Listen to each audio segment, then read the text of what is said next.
Boom. Here we are. Check it out. It's my boy Marshall Green.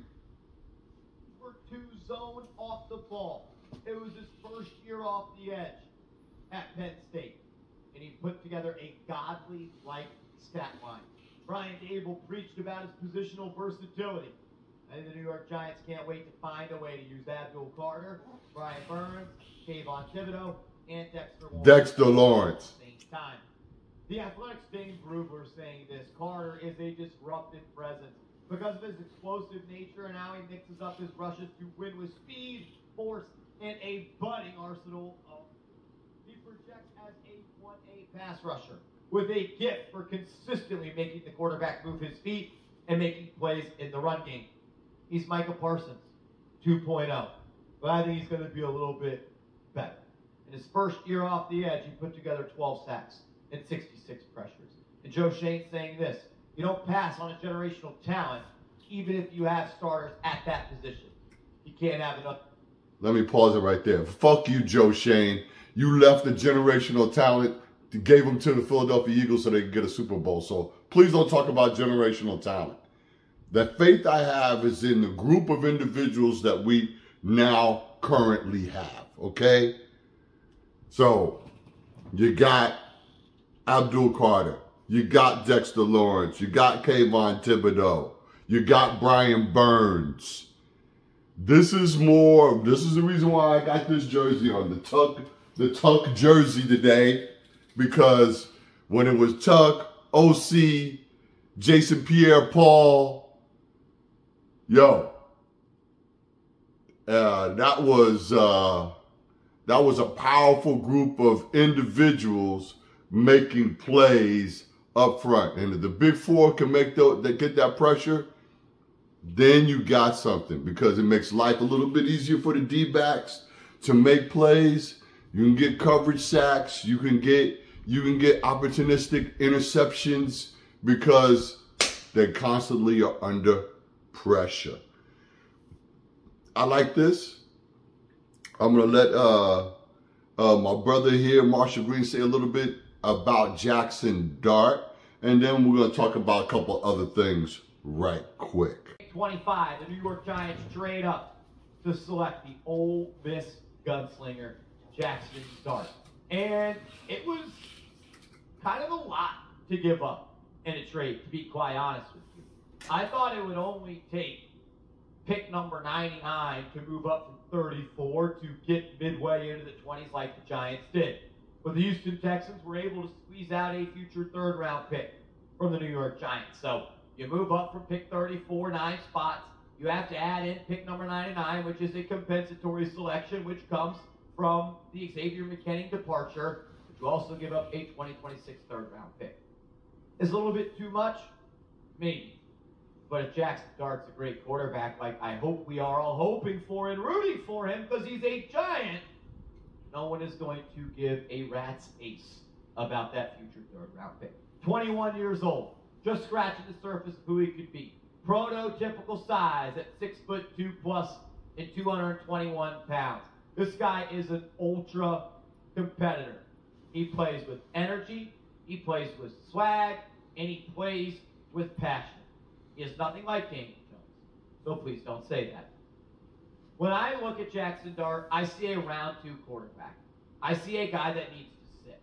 I see a guy that is a little bit rough around the edges, but he has tools that I love, and clearly that Brian Daboll loves. Some pros, got good accuracy, throws with nice touch. He's able to layer the football extremely well. He was the best deep ball thrower in all of college football last year. Underrated runner of the football. He, up until his junior year in high school, ran a wing T option offense. And then he transferred his senior year and they won a state championship. He's got an NFL arm. He plays with toughness. He carries himself like a linebacker. He is a tight window thrower. Some cons. Got to improve in the pocket, especially his pocket presence. His mental processing, I think, can be slow at times. His footwork is a little bit shaky. And I credit that to only playing quarterback in a drop-back offense for 4 years. I think he takes way too many hits. He needs to slide. He needs to get out of bounds. He needs to get down. And he doesn't need to lower his shoulder into Mike linebackers and strong safeties. My biggest concern, Okay, let's pause it right there. I didn't know a lot about Jackson Dart. I have been looking at him over the last 3 or 4 weeks, hearing little whispers here and there. You know, all the prognostication that took place was like, yeah, it's going to be Cam Ward, it's going to be Travis Hunter, it's going to be Shedeur, yada, yada, yada. Okay, so now this happens. You move up, you get this Jackson Dart. Last night at 3 o'clock in the morning, I'm watching Coach Jon Gruden's quarterback camp. Now, I have to tell you, right fucking now, after watching Coach interact with this young man in an hour-long show and then took him to South Florida college somewhere and let this kid throw and gave him plays and gave him situational stuff, I would drop Brian Daboll like a bag of fucking wet potatoes and put Jon Gruden as the head coach of the New York Football Giants. That guy's knowledge and his understanding and his ability to reach into the player. You know, I don't know, they keep calling Brian Daboll as a quarterback whisperer and shit like that. I think he's like 7 to 8 years away from the type of understanding to cut through the mustard and the bullshit and get right to the point.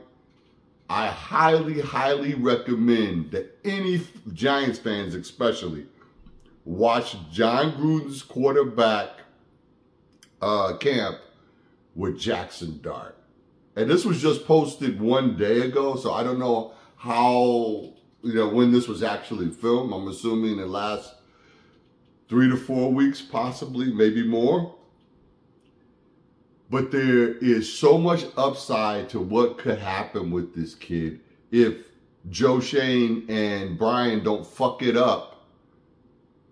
This is the most excitement that I have personally felt with 45 plus years of watching the New York Giants that I didn't even have for Eli Manning as a Manning.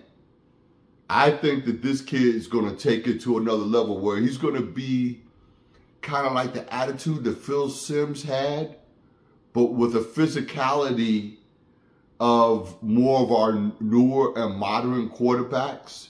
I was leaning towards Jalen Milroe personally because I feel like he may end up being the type of dude that'll be like Lamar Jackson. But listening to these details about the stats, about what this kid was able to achieve, and watching Coach Gruden's hour with this kid, which I'm going to intersperse that in some future videos for you to see as we get into day 2 of the draft and all that. This kid, I think we got something in him. Now, for me, let's just say the Giants can make it to 10 wins and get a wild card or get a legitimate playoff spot. Russell Wilson. All right? Now you got a playoff berth. You still got 4 games left in the season, maybe more. But you now, because of your record, have a playoff berth. Let's say it's 11 wins, right? I'm bringing Jameis Winston in under 2 circumstances. When we have a blowout, Russ looks like he might have been kind of busted up a little bit and needs a break, but we're winning the game and there's only so much time left on the clock. I'm bringing in Jameis Winston, all right?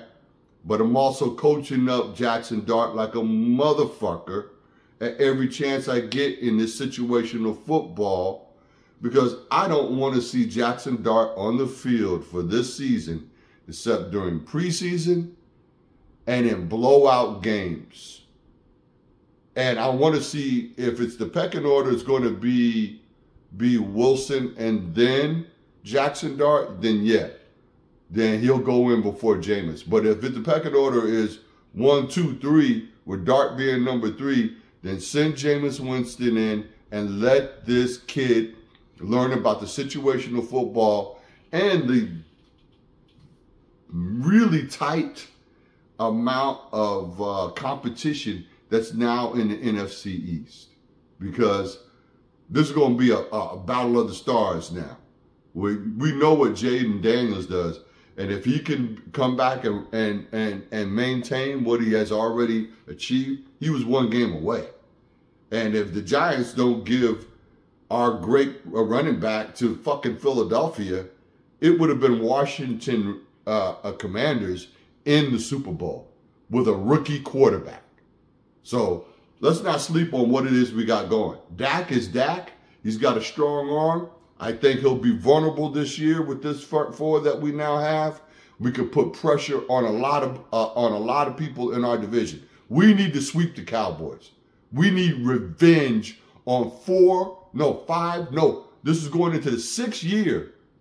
This will be the 6th year of Dak Prescott, and Dak Prescott has never lost a game against the New York Giants. All right? That's bullshit, okay? So we need to seriously get up on our P's and Q's and bring back that powerful Giant defense that's going to put us in good play position for a great quarterback like Russell Wilson. And if people don't get hurt, if Brian Daboll snaps out of it and lets Kafka call the offensive plays again, if you utilize your tight ends early and get the wide receiver room moving, this could be a complete and utter turnaround for what it has been in the last, I'll say 10 years, definitely in the last 2 years, and like my man Marshall Green says, this guy is not a Daniel Jones personality. Daniel Jones is very nice, a little bit too nice for the NFL and definitely for the NFC East. This kid here, when you look at some of these videos, and they are very entertaining with John Gruden, because John Gruden doesn't mix any words, and he's like, can you please tell me what the fuck you were doing right here? Running down the field and taking on a Mike linebacker with his shoulder and then laying on the ground in pain? Run out of bounds, motherfucker. Run out of bounds. So I think he's already starting to get the message on what that is, and he's definitely going to hear more of that from the staff, hopefully. Kudos to everybody but Joe Schoen. First of all, Joe Schoen's jacket that he wore for draft night last night looked like the same jacket that you see for these 1974 commercials where a guy is selling you a used car with no engine in it. That's what Joe Schoen looked like to me. Everybody else, I didn't have any problem with what their attire was, but this fuckhead looked like the used car bum clown ass individual. So what I'm hoping for is that everybody else on the Giants war room has put more pressure, spoken up, and we're not going to rest on the mistakes of the past, i.e. McKinney, i.e. Leonard Williams 2 years ago of that, and especially with my brother Saquon Barkley. We will never forgive, and we will never forget when it comes to that, Joe Schoen. And like I said, you guys got to get into the playoffs for me to consider that you should still be here. And sometimes a guy that's a lower echelon guy in real skills, like Joe Schoen, will make moves that are helpful to the team in the long run, but they need a stronger mind to bolster that, And the Philadelphia Eagles enjoy Howie Bozeman, and this guy is killing it with the choices he makes. And again, they use the Georgia Bulldogs as a reservoir for talent, which means now you got guys that played together in college, and now they're all back together on the team in the Philadelphia Eagles, and they're playing together again. Their weight room stuff is off the chain. Jalen Hurts is like squatting like 600 pounds and whatnot.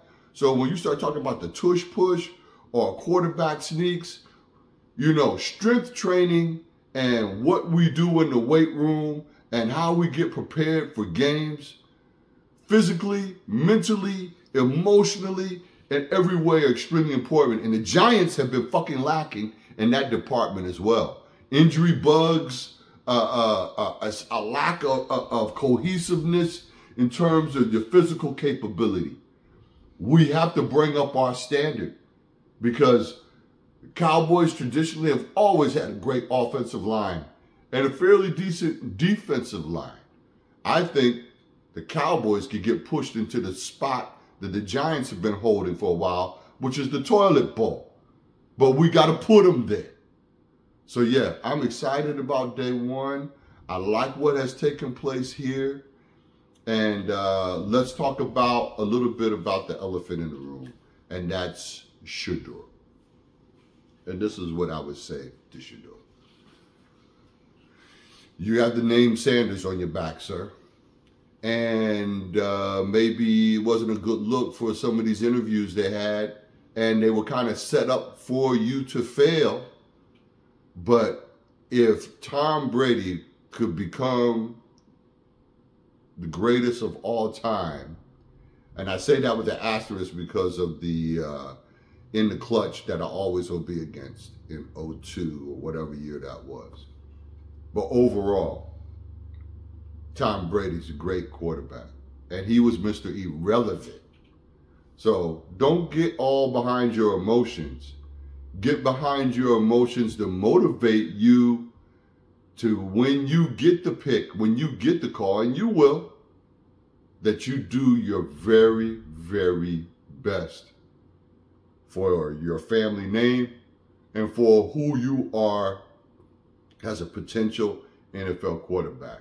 But if you let emotion start taking you up, apparently you had some kind of blowout, as was being shown on some of the YouTube feeds, and you were angry because you didn't get called, use that as motivation to be better. So that would be my advice to you.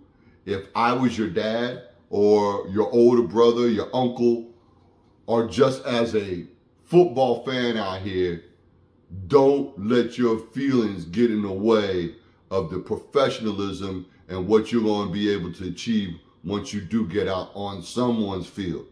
And at this point, you'll take whoever there is out there. And there's always a slot for a good, legitimate NFL quarterback. So just chill out. Take it easy. Let's go, Giants.